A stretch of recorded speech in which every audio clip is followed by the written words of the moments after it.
Have you ever been driving on the highway and suddenly noticed a massive brand new truck right in front of you?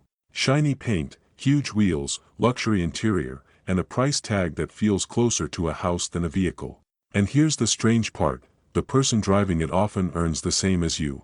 Sometimes even less. So how does this make sense?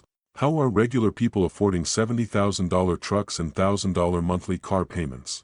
Welcome to Stick Life Finance, where we break down real-life money decisions in a simple and honest way. Today, we're exposing how these extreme car payments are possible, and why they quietly destroy long-term wealth. Let's start with a reality most people don't want to hear.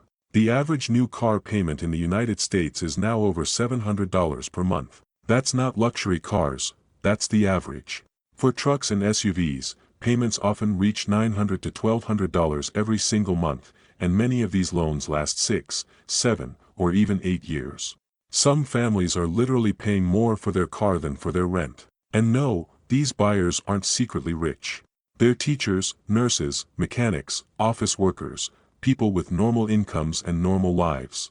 So how are they pulling this off? The first trick is longer loan terms. Years ago, car loans were 3 or 4 years. Today, 6 and 7-year loans are considered normal. Why? Because long loans make expensive cars look affordable. A $60,000 truck might cost $1,400 a month on a short loan, but stretch it out and suddenly it's $850 a month. Most buyers stop thinking right there. The monthly number looks manageable. But what they don't realize is that stretching the loan adds tens of thousands of dollars in extra cost. You save monthly, but you lose long-term. And even worse, you're still paying for the vehicle long after it's worth a fraction of what you paid. That's negative equity, and it's financial quicksand. Then comes the trade-in cycle. After 3 or 4 years, the car feels old, repairs start showing up, and the loan balance is still high. So the buyer trades it in.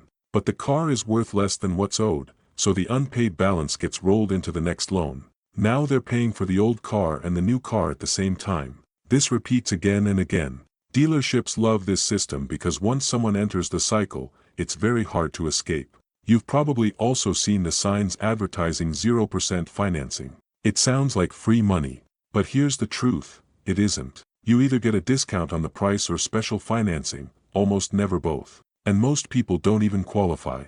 Those who do usually already have excellent credit and could afford the car without stretching. For everyone else, interest quietly inflates the total cost while keeping the monthly payment just low enough to say yes. Here's where things get uncomfortable. Many people restructure their entire lives around their car payment. They skip vacations, eat cheap food, delay saving, and sometimes take second jobs just to keep the payment going. Some use credit cards for gas and repairs. Others dip into retirement money or take personal loans. All of this to support a vehicle that loses value every single year. The car becomes the reason they work, and the reason they stay stuck. Now let's talk real numbers. Imagine someone buys a $55,000 truck with a 7-year loan. The payment comes out to around $800 a month. Sounds manageable. But then you add insurance at about $250 a month. Fuel costs easily reach $350. Maintenance and repairs over 7 years can exceed $15,000.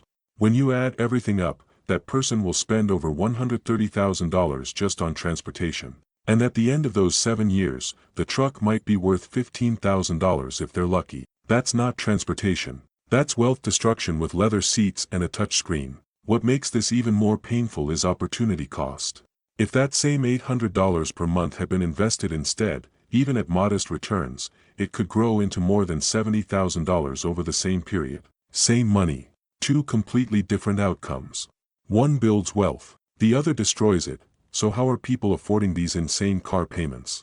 The truth is, they aren't, not in any meaningful sense.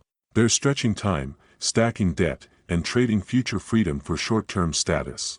At Stick Life Finance, we believe your car should support your life, not control it. Because real financial peace doesn't come from what you drive, it comes from what you don't owe.